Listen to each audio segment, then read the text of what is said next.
I'm Ron from Kolleno, the NetSuite suite app designed to help you chase, collect, and reconcile your invoices generated by SuiteBilling. In this tutorial, I will show you how to access and understand the monthly recurring revenue MRR report in NetSuite, a valuable tool for tracking recurring revenue.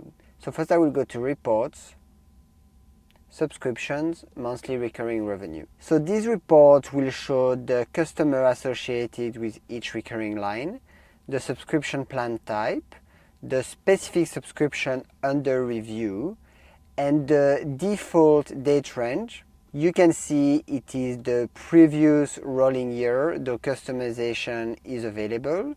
Quick reminder, subscribe to this channel below for more helpful NetSuite tips.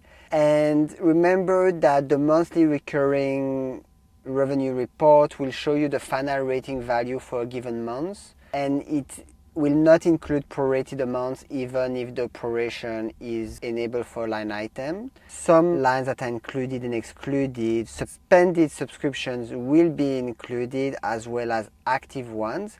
However, closed or terminated subscriptions will not be included, as well as draft subscriptions that are not reported at this time. It assumes that subscriptions are renewed, and any subscriptions that are not terminated or closed continue to report in the future.